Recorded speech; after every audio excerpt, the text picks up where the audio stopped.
Si el hombre muere, ¿volverá a vivir? ¿Qué significa estar ausente del cuerpo y presente con el Señor? ¿Fue Jesús con el ladrón al paraíso el Viernes Santo? ¿Claman en realidad las almas de los muertos debajo del altar? El pastor Paul responde a estas y otras preguntas en la serie extraordinaria Textos Difíciles sobre el estado de los muertos. Oremos.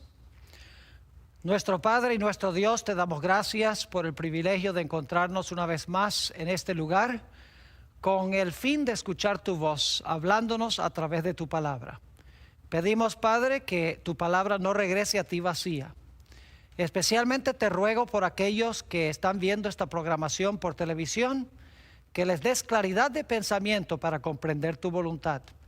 Te damos gracias por escuchar nuestra oración, porque te lo pedimos en el precioso nombre de tu Hijo, Cristo Jesús. Amén. En nuestro tema de hoy vamos a estudiar la terminología bíblica en cuanto a la vida y a la muerte. Y quiero empezar leyendo un versículo que encontramos en el libro de Génesis, el capítulo 35 y el versículo 18. Está hablando aquí del nacimiento de Benjamín, también conocido como Benoni. Fue hijo de Raquel, y la Biblia nos dice que cuando Raquel tuvo a Benjamín, ella murió. Así que quiero leer Génesis 35 y el versículo 18. Dice así: y aconteció que al salírsele el alma, está hablando de Raquel, al salírsele el alma, pues murió, llamó su nombre Benoni, mas su padre lo llamó Benjamín. Ahora, algunas personas leen este versículo y le agregan conceptos o le agregan palabras.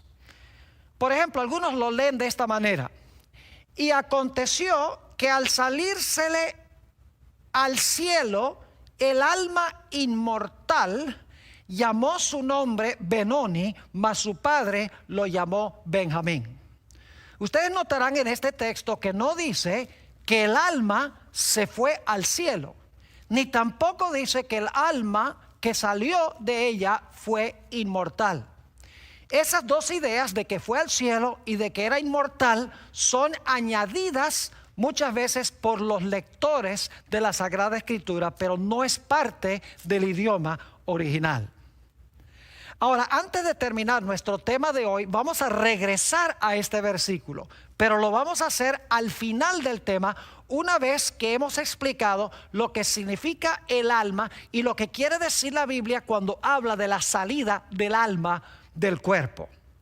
Para entender el fenómeno de la muerte, necesitamos en primer lugar comprender la creación, necesitamos comprender el don de la vida.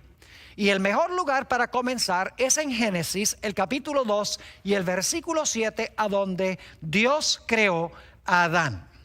Dice allí en Génesis 2:7: entonces Jehová Dios formó al hombre del polvo de la tierra y sopló en su nariz aliento de vida. Algunas versiones dicen espíritu de vida, y fue el hombre un ser viviente. Otras versiones dicen fue el hombre un alma viviente.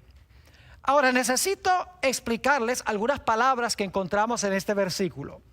La palabra aliento que se usa aquí, que sopló en su nariz aliento de vida, es la palabra hebrea neshama. Y la palabra que se traduce ser viviente al español es la palabra hebrea nefesh. Ahora yo quiero que ustedes noten que Dios formó al hombre del polvo de la tierra, alentó en su nariz el soplo de vida y dice que el hombre llegó a ser, o el hombre fue, un ser viviente o un alma viviente. Quiero que noten en este versículo que no nos dice que Dios le dio al hombre un alma, ni tampoco dice que el hombre tiene un alma. El texto nos dice que el hombre es un alma. La combinación del cuerpo de polvo y el aliento de vida es igual alma. La Biblia nos dice entonces que el hombre se compone de dos elementos: polvo y aliento de vida. Y la combinación de los dos hacen el alma o el ser viviente. La Biblia nos dice en Génesis que el hombre podía morir, porque Dios le dijo al hombre que si comía del árbol de la ciencia del bien y del mal, ciertamente iba a morir. Así que si el hombre tenía un alma inmortal que podía vivir independiente del cuerpo, ¿cómo es que Dios le dijo al hombre que iba a morir si no era posible? Además de eso, la Biblia nos dice que cuando Adán y Eva comieron del árbol de la ciencia del bien y del mal, Dios les vetó el árbol de la vida. Es decir, no podían comer más del árbol de la vida, y por lo tanto la Biblia nos dice que entró en el mundo la muerte. Ahora hablemos un momento del cuerpo de polvo, porque ese es el primer elemento del cual está compuesto el ser humano. En Isaías 64 y el versículo 8 encontramos que se nos explica que el hombre está compuesto de lodo o de barro, es decir, polvo, pero no polvo seco, sino polvo mojado.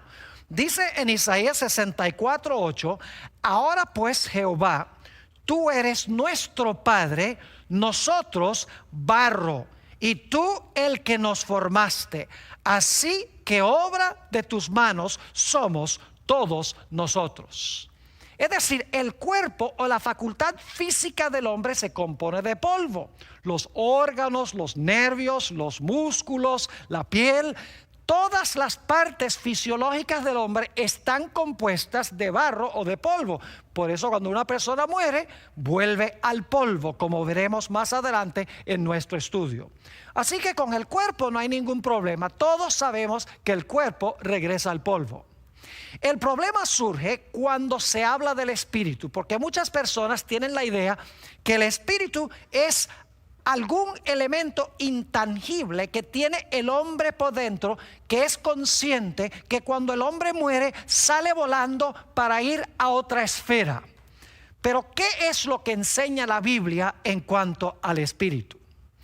Vamos a analizar en primer lugar la palabra espíritu en el Antiguo Testamento, y luego vamos a pasar a analizar la palabra espíritu en el Nuevo Testamento para ver si en verdad la palabra espíritu se refiere a alguna entidad independiente del cuerpo, que está dentro del cuerpo, que sale volando en forma consciente del cuerpo en el momento de la muerte. En el Antiguo Testamento hay dos palabras hebreas que se traducen aliento o respiración. La primera es la palabra ruach y la segunda palabra es la palabra neshama. Ahora debo decirles que nunca, ni una sola vez en toda la Biblia, en todo el Antiguo Testamento, se conectan estas palabras con la palabra inmortal, ni tampoco se da ninguna insinuación de que el espíritu, de que el ruach o el neshama pueda vivir independientemente del cuerpo como otra entidad fuera del cuerpo humano. Ahora es importante recordar que el lenguaje poético de los hebreos se basaba en el principio del paralelismo, y había tres clases de paralelismo. El paralelismo sinónimo, donde lo que se dice en la primera línea se repite en la segunda línea en diferentes palabras, pero el mismo pensamiento. Luego está el paralelismo antitético, donde lo que se dice en la primera línea, lo opuesto se dice en la segunda línea. Y luego está el paralelismo sintético, a donde lo que se dice en la primera línea se completa el pensamiento en la segunda línea. Ahora vamos a notar algunos textos a donde se usa el paralelismo sinónimo, la palabra espíritu y la palabra neshama, porque estas dos palabras son básicamente sinónimas. Una significa aliento, la otra significa respiración. Es decir, que son muy cerca de ser sinónimas, como aliento y respiración lo son en español. Job, el capítulo 33 y el versículo 4, queremos leer este texto porque se encuentran las dos palabras. Está hablando de la creación y dice lo siguiente: el Espíritu de Dios me hizo. La palabra espíritu aquí es la palabra hebrea ruach, es decir, el Espíritu o el ruach de Dios me hizo. Y luego en la segunda línea se repite el mismo pensamiento, pero en diferentes palabras. Dice: y el soplo, el neshama del omnipotente me dio vida. Así que fíjense que lo que se dice en la primera línea, el Espíritu de Dios me hizo, se repite en otras palabras en la segunda línea que dice: y el soplo del omnipotente me dio vida. Es decir, el Espíritu es el soplo o el aliento de vida. Vamos a Job, el capítulo 27 y el versículo 3, a donde se usa también un paralelismo sinónimo de estas dos palabras. Job 27, 3 dice lo siguiente: que todo el tiempo que mi alma esté en mí. Y no debe traducirse aquí alma, porque la palabra neshama y la palabra ruach no significan alma, significan aliento o respiración. Es decir, hay una mala traducción aquí. Dice que todo el tiempo que mi alma, que mi neshama esté en mí, y luego repite el mismo pensamiento en la segunda línea, y haya hálito ruach de Dios en mis narices. Noten entonces que el hálito de Dios, el neshama, la respiración se encuentra en las narices y usamos la nariz precisamente para respirar. En Isaías 42 y el versículo 5 encontramos otra vez un paralelismo sinónimo. Dice lo siguiente: así dice Jehová Dios, creador de los cielos y el que los despliega, el que extiende la tierra y sus productos. Y ahora escuchen: el que da aliento, esa es la palabra neshama, el que da aliento al pueblo que mora sobre ella. Y ahora viene la segunda línea que repite el mismo pensamiento en diferentes palabras.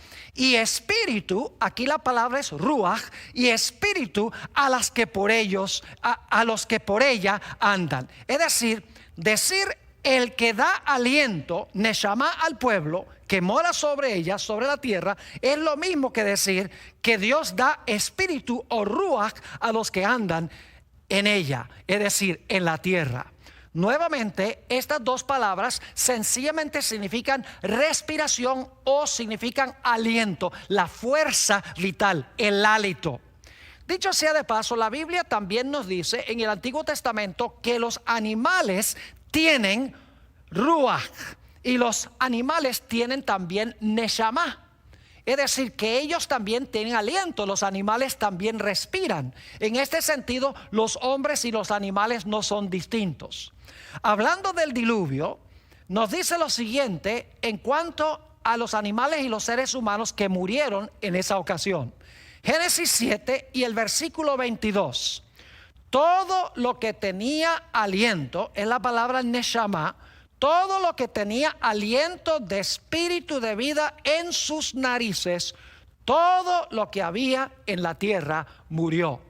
Hombres, animales, es decir, todos los que tenían aliento o respiración perecieron en el diluvio. Es más, en Eclesiastés 3, 19 al 21, el sabio Salomón nos dice que el fenómeno de la muerte es igual en los seres humanos que en los animales, en lo que respecta a el aliento de vida y también el cuerpo. Dice en Eclesiastés 3 y el versículo 19: porque lo que sucede a los hijos de los hombres y lo que sucede a las bestias, un mismo suceso es. Como mueren los unos, así mueren los otros. Y una misma respiración tienen todos. Fíjense, los hombres y los animales tienen una misma respiración. Ahora, no se me pongan nerviosos. El hombre no es lo mismo que un animal. En unos momentos vamos a hablar de eso. Pero en términos del aliento, la respiración son iguales. Sigue diciendo: ni más tiene el hombre que la bestia, porque todo es vanidad. Todo va a un mismo lugar. todo es hecho del polvo, fíjense, hombres y animales, y todo volverá al mismo polvo. Y luego pregunta el sabio Salomón, ¿quién sabe que el espíritu, el ruach, de los hijos de los hombres sube arriba? Es decir, ¿quién se atreve a decir que el espíritu del hombre sube arriba y que el espíritu o el ruach del animal desciende abajo a la tierra? Ahora, tal vez algunos se hayan puesto nerviosos cuando yo mencioné que el fenómeno de la muerte es lo mismo en el animal que en el ser humano. Quiero decirles que en realidad la respiración que tienen los hombres y que tienen los animales es la misma respiración, es la misma fuerza vital. Pero los hombres y los animales fueron creados con diferente función. Permítame ilustrar lo que quiero decir. Imagínense una nevera, o algunos le dicen una heladera. Esa heladera, para que pueda funcionar, hay que enchufarla en la pared para que tenga corriente eléctrica y pueda funcionar. Ahora, pensemos también de una computadora. Una computadora, para que funcione, también hay que enchufarla en la pared. Ahora yo pregunto, para que funcione la nevera y para que funcione la computadora, ¿se usa la misma fuente de energía? ¿Se enchufa en la pared? Claro que sí. En términos de la energía que necesita la nevera y la energía que necesita la computadora, la fuente de energía es la misma. Pero la computadora es un instrumento mucho más complicado porque fue creado con un propósito distinto, mientras que la nevera tiene una operación mucho más sencilla y fue hecha con otro propósito. Es decir, que en términos de su fuente eléctrica para funcionar son iguales, pero la función para la cual fueron creados es distinta o diferente. Ahora tomemos unos textos en el Nuevo Testamento que hablan del Espíritu, sobre lo que es el Espíritu. Ya hemos visto que en el Antiguo Testamento el Espíritu no es alguna entidad invisible, etérea, que vive dentro del ser humano, que sale del cuerpo humano en el momento de la muerte para seguir viviendo en forma consciente en el cielo o en cualquier otra parte. Hemos visto que la palabra ruach y la palabra neshama sencillamente significan el aliento de vida, el espíritu de respiración que permite que el cuerpo humano cumpla la función para la cual Dios creó ese cuerpo. Ahora vamos a ver si el Nuevo Testamento tiene la misma idea. Vamos a leer varios textos y dicho sea de paso, la palabra espíritu en el Nuevo Testamento es la palabra neuma. Santiago el capítulo 2 y el versículo 26 será el texto con el cual comenzaremos en el Nuevo Testamento. Dice, porque como el cuerpo sin el espíritu está muerto, así también la fe sin obras es muerta. Fíjense que el cuerpo sin el espíritu está muerto. Es decir, el cuerpo sin tener la capacidad de respirar está muerto. En Apocalipsis 11, 7 al 9 y también el versículo 11 habla de los dos testigos que en realidad representan el Antiguo y el Nuevo Testamento, que en cierta ocasión histórica, desde 1793 hasta 1798, durante la Revolución Francesa, fueron muertos. Es decir, que fueron atacados por Francia y permanecieron tirados en la calle por 3 días y medio, es decir, 3 años y medio. Y quiero leer esos textos. Dice, cuando hayan acabado su testimonio, los dos testigos, la bestia que sube del abismo, que es Francia, en 1793, la Revolución Francesa, hará guerra contra ellos y los vencerá y matará. Y ahora escuchen bien, y sus cadáveres estarán en la plaza de la grande ciudad, que en sentido espiritual se llama Sodoma y Egipto, donde también nuestro Señor fue crucificado. Y los de los pueblos, tribus, lenguas y naciones verán sus cadáveres. Fíjense que están muertos porque son cadáveres. Está hablando simbólicamente. Verán sus cadáveres por 3 días y medio y no permitirán que sean sepultados. Y en el versículo 11 dice que después de los 3 días y medio de muertos, y claro, la Biblia cuando habla en un marco profético, días equivalen a años. Cuando terminaron los 3 años y medio, dice que estos testigos iban a resucitar. Y fíjense cómo iba a realizarse esto. Dice, pero después de 3 días y medio, entró en ellos el Espíritu. Es decir, se les dio nuevamente respiración. Dice, pero después de 3 días y medio, entró en ellos el Espíritu de vida enviado por Dios, y se levantaron sobre sus pies, y cayó un gran temor sobre los que vieron. En forma de paréntesis, podría mencionar que hay un pasaje semejante a este en Ezequiel, el capítulo 37, a donde había un valle lleno de huesos secos. Y Dios mandó a Ezequiel a que llamara al espíritu de los 4 vientos para entrar en esos cuerpos que se habían juntado y se habían formado. Y dice que el espíritu entró en los cuerpos, y los cuerpos separaron un gran ejército, porque habían recibido el aliento de vida. Y claro, cuando una persona muere, sucede lo contrario. Cuando una persona es creada por Dios, Dios le da aliento de vida y el cuerpo funciona. Cuando una persona muere, el aliento sale del cuerpo y la persona ya no funciona fisiológicamente. Fijémonos en un texto, Juan 19 y el versículo 30, donde se habla de la muerte de Jesús. Dice, y cuando Jesús hubo tomado el vinagre, dijo, consumado es, y habiendo inclinado la cabeza, entregó el Espíritu. Esto sencillamente significa que cuando Jesús murió, expiró, dejó de respirar, ya no tenía el hálito vital para que las funciones de su cuerpo humano pudieran andar. Es decir, que cuando Dios crea, da el aliento. Cuando la persona muere, sale el aliento o sale la respiración. Así que hemos visto en el Antiguo y en el Nuevo Testamento que la palabra espíritu nunca se refiere a una entidad inmortal, nunca se usa para describir algo que puede vivir independientemente del cuerpo. En la Biblia, Antiguo y Nuevo Testamento, el espíritu es la fuerza vital que Dios le da al cuerpo de polvo para que el cuerpo pueda funcionar. Es como una computadora que se enchufa y ahora la computadora tiene energía para cumplir sus funciones. Pero alguno dirá, Pastor Bor, ¿qué podría usted decir del alma? Ciertamente el alma sí es una entidad inmortal que el hombre tiene por dentro. ¿No será así? El problema es que mucha gente cuando habla del alma está pensando en términos de la filosofía griega en vez de pensar en términos bíblicos. No nos interesa lo que dijo Platón y lo que dijo Sócrates, nos interesa lo que dice la Sagrada Escritura. Así que vamos a ver ¿qué dice la Biblia en cuanto al alma? En realidad la palabra alma en el Antiguo Testamento, a donde vamos a ir primero, se traduce de diferentes formas al español.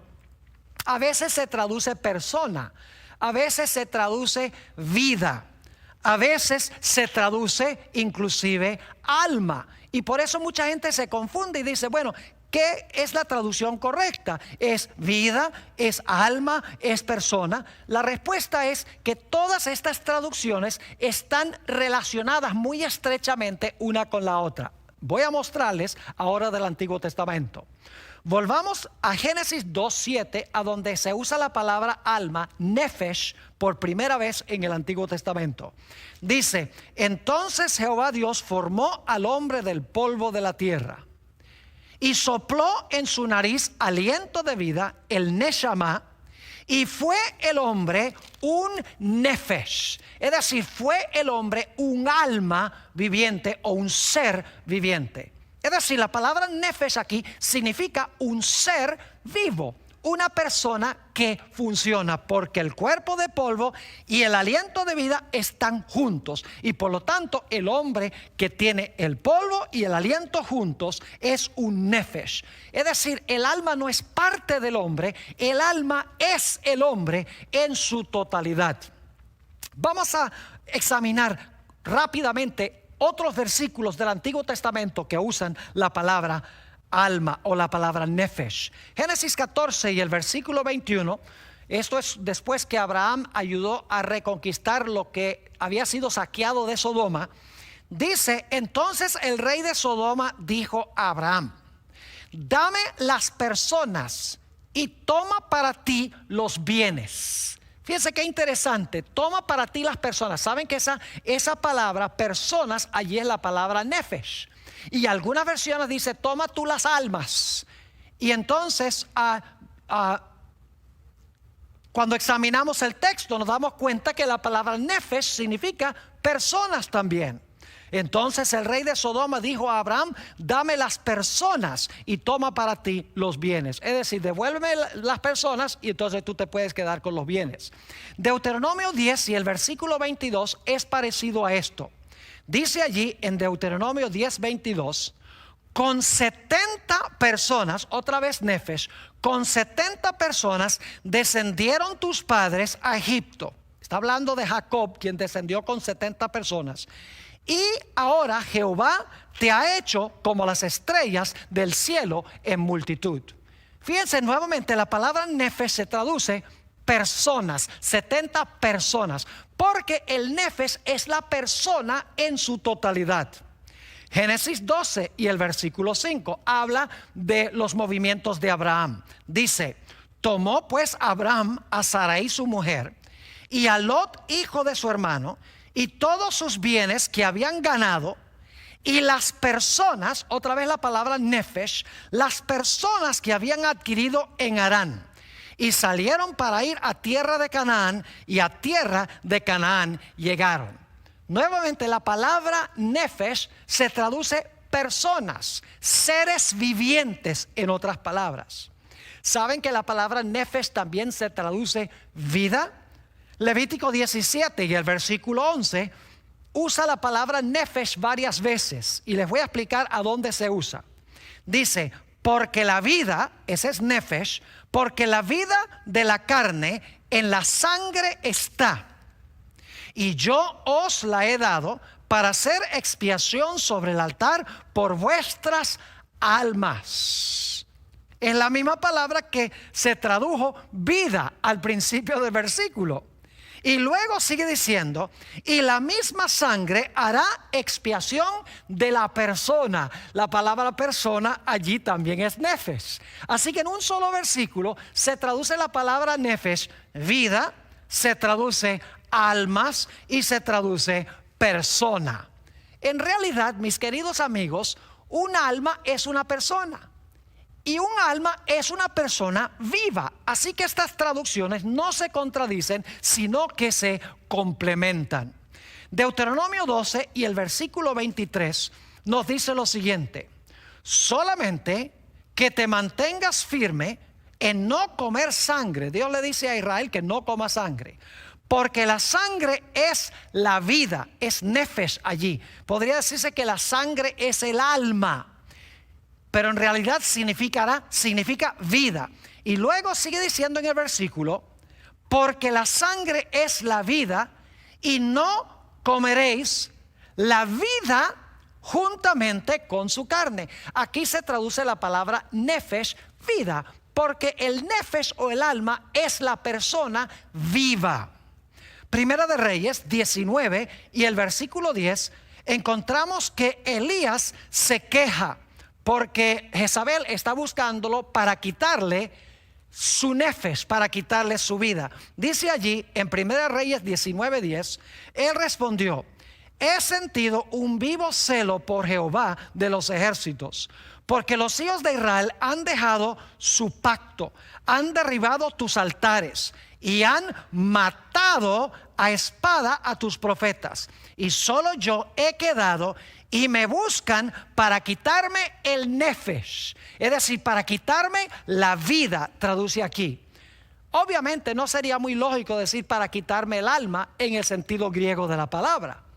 Aquí no se puede decir me están buscando para quitarme el alma, porque si el alma fuera invisible, como muchos piensan, ¿cómo podrían quitarle el alma a Elías? Sencillamente aquí está diciendo Elías que están tratando de quitarle su vida, están tratando de matarlo, según dice el mismo texto. Levítico 7 y el versículo 20 nos dice: pero la persona, ahí está nefesh, pero la persona que comiere la carne del sacrificio de paz, el cual es de Jehová, estando inmunda, aquella persona, otra vez la palabra nefesh, aquella persona será cortada de entre su pueblo. En el Salmo 22 y el versículo 20, David está clamando a Dios de que le salve su alma. Note lo que dice: libra de la espada mi alma. Y aquí se traduce en la versión del 60 alma. En realidad se podría traducir: libra de la espada mi vida. Es decir, si esto fuera un alma intangible, invisible, fantasmal, ¿cómo podría ser muerta por la espada? Es obvio que aquí una mejor traducción sería: vida. Libra de la espada mi vida, del poder del perro mi vida. Y es interesante que la versión del 60, la segunda vez que se usa nefesh, vida, al final del versículo se traduce vida, no alma. Es decir, hay inconsistencia en la forma de traducir estas palabras. En Ezequiel 18 y el versículo 4 dice: he aquí que todas las almas, la palabra nefesh se podría traducir todas las personas, todos los seres vivientes, son mías, dice Dios. Como el alma o como la vida del Padre, así el alma, otra vez nefesh, o la vida del Hijo es mía. El alma que pecare, esa morirá. Es decir, el ser vivo o la persona que pecare, esa morirá. Salmo 30 y el versículo 3 dice: oh Jehová, hiciste subir mi alma. Una mejor traducción sería mi vida. Fíjense, hiciste subir mi alma del Seol. El Seol es el sepulcro. Y luego dice: me diste vida para que no descendiese a la sepultura. Es decir, hacer subir el alma del salmista es lo mismo que darle vida y no permitir que descendiese a la sepultura. Nuevamente, la palabra nefesh significa ser viviente, significa vida o significa persona. Salmo 49 y el versículo 15 dice: pero Dios redimirá mi vida, y aquí se traduce vida en la versión del 60 correctamente. Pero Dios redimirá mi vida del poder del Seol, es decir, del poder del sepulcro, porque Él me tomará consigo. ¿Saben que los animales también son almas según la Sagrada Escritura? Porque son seres vivientes. Dice en Génesis 1 y el versículo 21: y creó Dios los grandes monstruos marinos y todo ser viviente. Esa es la palabra nefesh. Todo ser viviente que se mueve, que las aguas produjeron según su género, y toda ave alada según su especie, y vio Dios que era bueno. Es decir, que en el Antiguo Testamento la palabra nefesh, que se usa centenares de veces, sencillamente significa ser viviente, vida o persona. Ahora, ¿qué diríamos del Nuevo Testamento? Obviamente la palabra en el Nuevo Testamento ya no es nefesh. La palabra griega es psuché, de donde viene la palabra psicología. Analicemos algunos textos del Nuevo Testamento que usan la palabra alma para ver si concuerda con la idea del Antiguo Testamento. Primera de Corintios, el capítulo 15 y el versículo 45 está hablando de la creación de Adán y cómo se compara Cristo con él. Dice: así también está escrito: fue hecho el primer Adán alma viviente. Esa es la palabra psuché. Es la misma expresión que se usa en Génesis 2:7. Dice: fue hecho el primer Adán alma viviente. Es decir, una persona, un ser viviente. El postrer Adán, espíritu vivificante, porque el segundo Adán da vida. Noten Hechos 2 y el versículo 25 al 27, que está citando el Salmo 16 y el versículo 10. Dice en Hechos 2, 25 al 27, porque David dice de él, es decir, de Jesús: veía al Señor siempre delante de mí, porque está a mi diestra, no seré conmovido. Por lo cual mi corazón se alegró y se gozó mi lengua. Y aún mi carne descansará en esperanza. Ahora fíjense, aunque David está diciendo estas palabras, se las está aplicando a Jesús, quien iba a levantarse más de 1000 años después. Jesús es el que está diciendo: aún mi carne descansará en esperanza. Y luego dice: porque no dejarás mi alma en el Hades. Hades es lo mismo que Seol, significa sepulcro. No dejarás mi alma, que mejor traducción sería mi vida, en el Hades, ni permitirás que tu santo vea corrupción. Y la razón es muy clara: Jesús iba a resucitar y su cuerpo no iba a ver corrupción. Noten Hechos 27 y el versículo 22. Hechos 27 y el versículo 22. Aquí el apóstol Pablo está hablando de un naufragio. Y fíjense lo que declara. Habla a la gente en el barco: pero ahora os exhorto a tener buen ánimo, pues no habrá ninguna pérdida de vida. Fíjense que ahí la palabra suje se traduce vida correctamente. No sería correcto traducirlo alma. No habría pérdida de alma. Es mejor decir: no habrá pérdida de vida entre vosotros, sino solamente de la nave.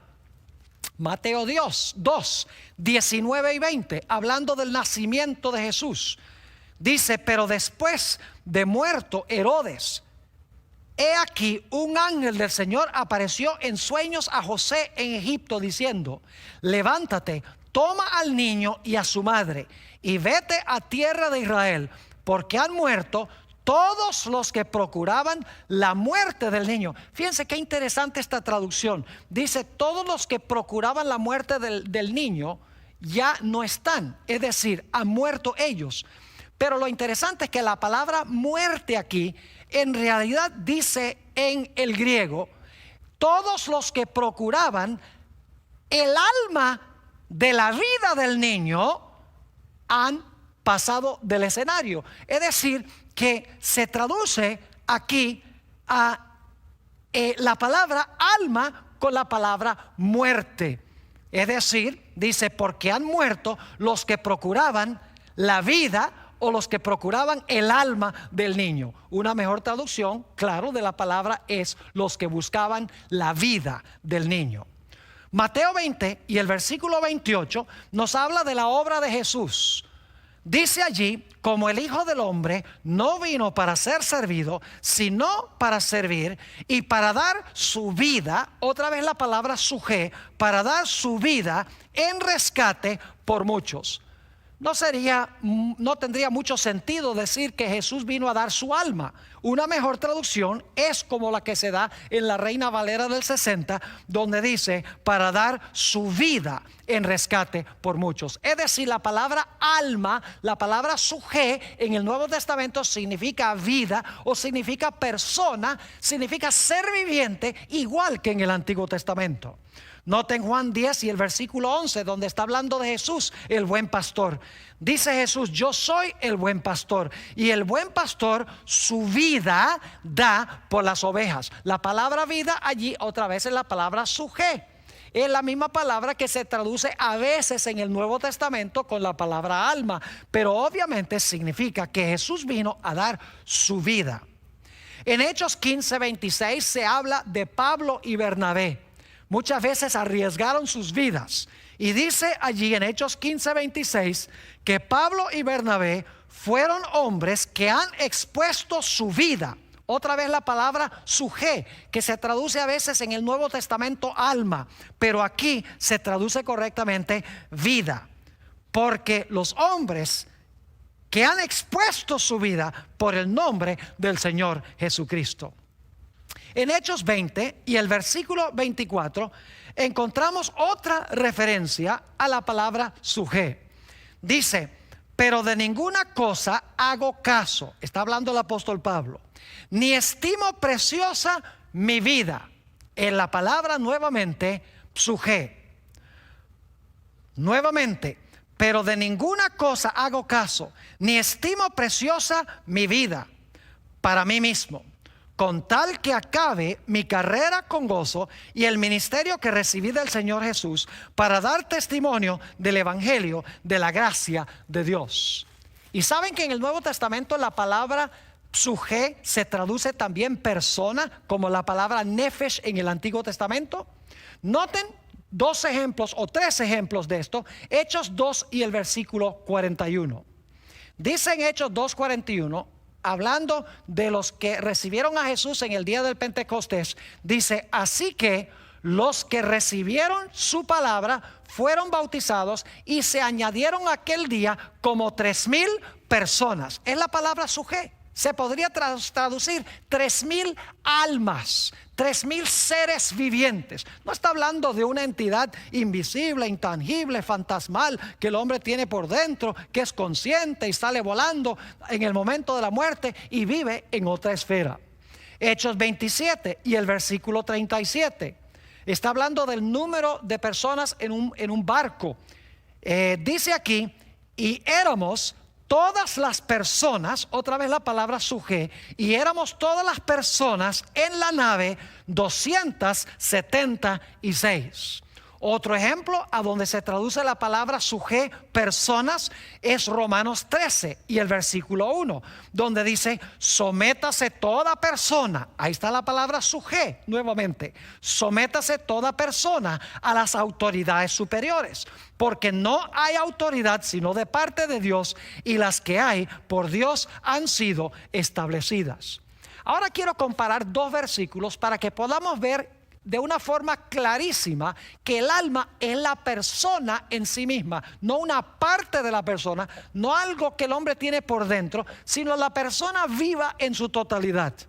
Mateo 16 y el versículo 26, y vamos a compararlo con Lucas 9:25, y voy a leer esta idéntica enseñanza de Jesús como se presenta en dos diferentes evangelios, con diferente terminología, pero es la misma enseñanza. Mateo 16:26 dice, y está hablando Jesús: porque ¿qué aprovechará el hombre si ganare todo el mundo y perdiere su alma? ¿O qué recompensa dará el hombre por su alma? ¿Saben ustedes que podría traducirse muy fácilmente esto aquí? Porque ¿qué aprovecha el hombre si ganare todo el mundo y perdiere su vida? ¿O qué recompensa dará el hombre por su vida? Pero la versión del 60 traduce alma aquí. ¿Y qué es el alma en este versículo? Vamos al versículo que les mencioné que íbamos a comparar con este. Lucas 9 y el versículo 25. La misma enseñanza de Jesús, pero en otras palabras. Dice: pues ¿qué aprovecha el hombre si gana todo el mundo y se destruye o se pierde a sí mismo? Fíjense que Mateo dice perdiere su alma, en Lucas dice se pierde a sí mismo. Es decir, que el alma soy yo mismo, el ser viviente o la persona. Es interesante notar la muerte de Herodes el Grande, que la Biblia dice que fue comido por gusanos. Quiero leer del libro de Hechos de los Apóstoles, capítulo 12 y el versículo 23, a donde se describe la muerte de Herodes y qué fue lo que sucedió en el momento de la muerte. Dice allí: al momento un ángel del Señor le hirió, por cuanto no dio gloria a Dios, y expiró comido de gusanos. Esa palabra expiró es la palabra griega ex-psugen. Psuje es la palabra básica, pero ex significa que se salió algo. Es decir, se le salió, algunos dicen su vida o su alma, pero en realidad el texto quiere decir que se le salió en el momento de la muerte su vida. Es decir, entregó su vida. Hechos 5 y el versículo 5 y el versículo 10 habla de la muerte de Ananías y Zafira. Y fíjense lo que dice allí en Hechos 5 y el versículo 5 y el versículo 10. Al oír Ananías estas palabras, cuando Pedro le dijo: has mentido no contra el hombre sino contra el Espíritu Santo, cayó y expiró. Otra vez la palabra exepsugen. Quiere decir que se le salió la vida, en otras palabras. Dice: cayó y expiró. Y vino un gran temor sobre todos los que lo oyeron. Al instante, versículo 10, ella cayó a los pies de él y expiró. Ahí está la misma palabra, es decir, se le salió la vida. No quiere decir que se le salió el alma inmortal, intangible, a vivir por allá en otra parte. Sencillamente significa que se le salió la vida. Y dice, expiró, y cuando entraron los jóvenes, la hallaron muerta, y la sacaron y la sepultaron junto a su marido. Ahora es interesante notar que muchas veces la Nueva Versión Internacional, que es muy usada entre los hispanos hoy en día, la Nueva Versión Internacional muchas veces traduce la palabra alma sencillamente con un pronombre personal. Ahora, no voy a tomar el tiempo para leer todos los versículos a donde la palabra suje se traduce sencillamente con el pronombre personal. Es decir, el alma soy yo, el alma eres tú. Y vez tras vez, la Nueva Versión Internacional usa el pronombre cuando se usa la palabra alma. Es decir, el alma es la persona, soy yo, eres tú y es él. Ahora quiero que notemos Lucas 12 y el versículo 19 y 20. Lucas 12, 19 y 20. Esto está hablando del hombre que cada vez construía establos más grandes para guardar sus bienes. Fíjense lo que dijo este hombre, Lucas 12, 19 y 20. Esta es de la versión Reina Valera del 60. Dice este hombre: y diré a mi alma. En realidad significa diré a mí mismo: alma, muchos bienes tienes guardados para muchos años. Repósate, come, bebe, regocíjate. Pero Dios le dijo: necio, esta noche vienen a pedirte tu alma, y lo que has provisto, ¿de quién será? Ahora fíjense que aquí dice que este hombre va a decir algo a su alma. Va a decir: alma, acumulaste muchos bienes. Y luego entonces Dios le dice: esta misma noche será exigida de tu parte tu alma. ¿Qué es lo que quiere decir esto? La Nueva Versión Internacional lo presenta o lo traduce de una forma distinta y más clara. Dice: y diré. En la versión nueva Internacional en inglés dice: me diré a mí mismo: alma mía, ya tienes bastantes cosas buenas guardadas para muchos años. Descansa, come, bebe y goza de la vida. Pero Dios le dijo: necio, esta misma noche te van a reclamar la vida. Fíjense que la palabra suje se traduce en la Nueva Versión Internacional con vida en vez de alma. ¿Y quién se quedará con lo que has acumulado? Mis queridos amigos, la palabra alma se usa en sentido figurativo aún hoy en día, en el sentido en que lo usa la Biblia.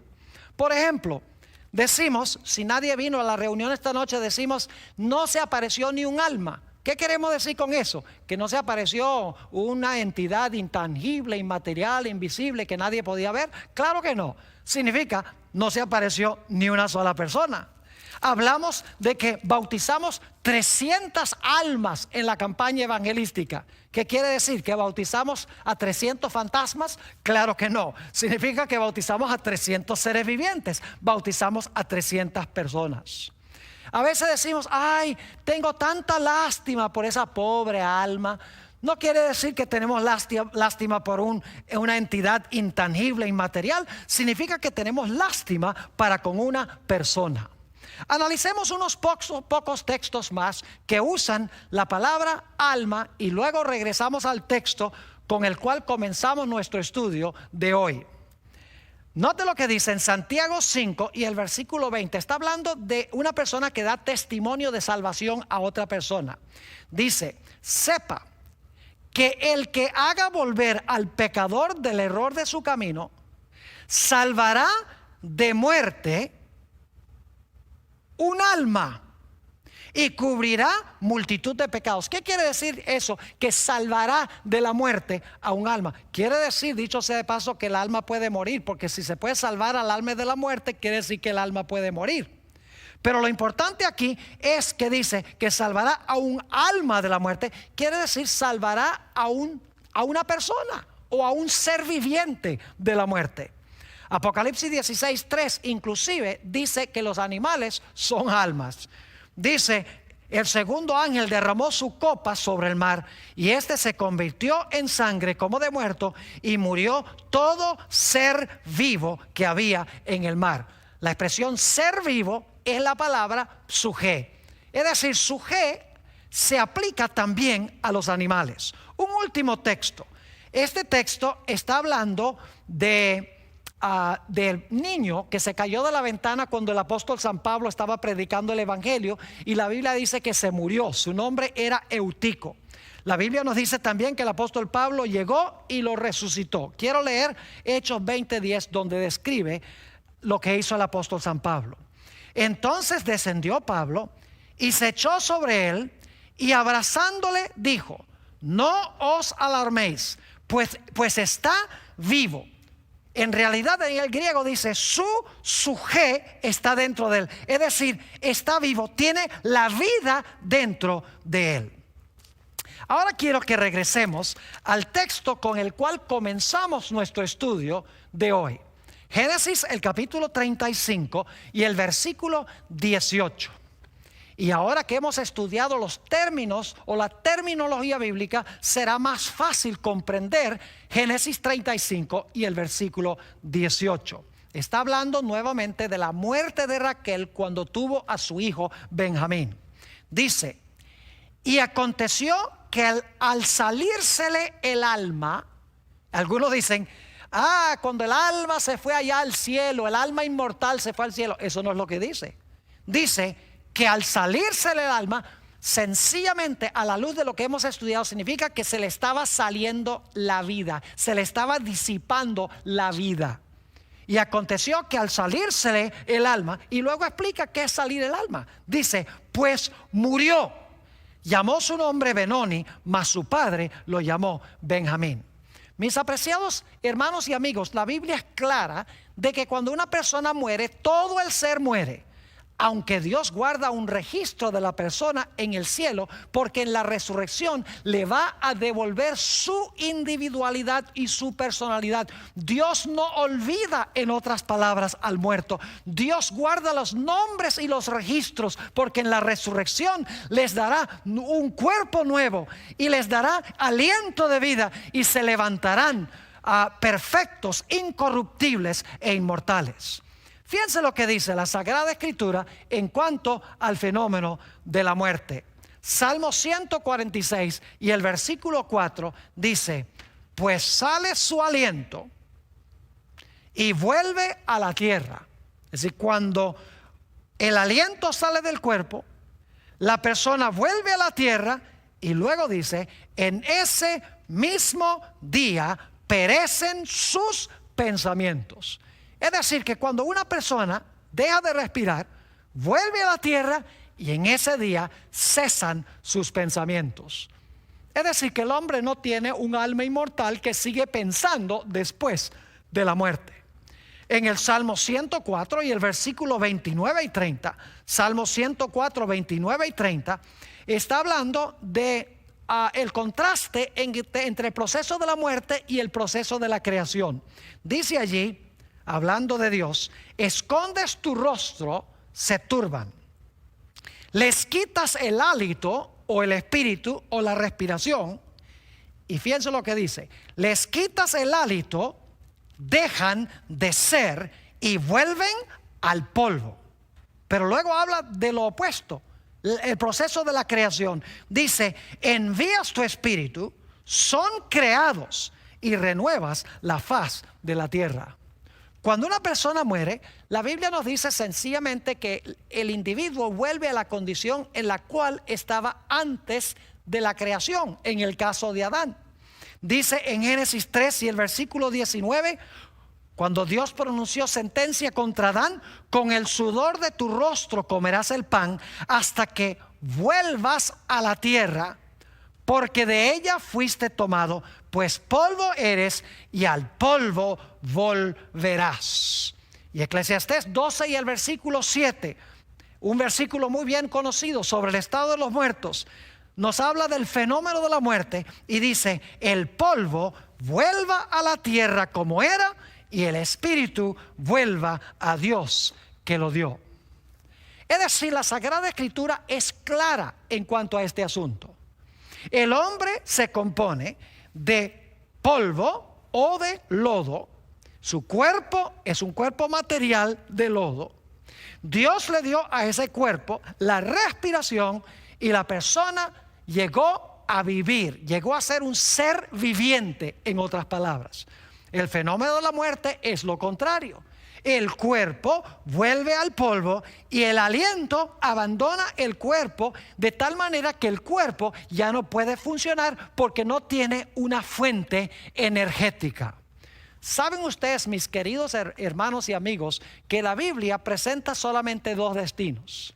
En Romanos el capítulo 6 y el versículo 23 nos dice: mas la paga del pecado es muerte. Fíjense que no dice la paga del pecado es una vida eterna en miseria, el alma quemándose por allá en el infierno. Eso no es lo que dice. Dice: porque la paga del pecado es muerte. Y según Eclesiastés el capítulo 9 dice: los vivos saben que han de morir, mas los muertos nada saben.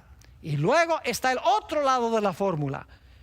Romanos 6 y el versículo 23, la última parte dice: porque la paga del pecado es muerte, mas la dádiva de Dios, es decir, el regalo o el don de Dios, es vida eterna en Cristo Jesús, Señor nuestro. Es decir, que la muerte y la vida son polos opuestos. La vida es un don de Dios, nos da un cuerpo material, nos da la capacidad de respirar y vivimos. Durante nuestra vida escogemos si vamos a querer vivir para siempre o si la muerte será el fin. Es decir, que la decisión está en nuestras manos: recibir o rechazar a nuestro Señor Jesucristo como nuestro Salvador personal. Porque la paga del pecado es muerte, mas el don o el regalo de Dios es vida eterna en Cristo Jesús, Señor nuestro. Es decir, que nuestra esperanza de vida no se encuentra en un alma inmortal. Nuestra esperanza de vida se encuentra en Cristo Jesús, quien vendrá del cielo con poder y gloria, levantará a los muertos en Cristo del polvo, les dará un cuerpo nuevo y luego les dará la respiración para que puedan vivir con Él para siempre.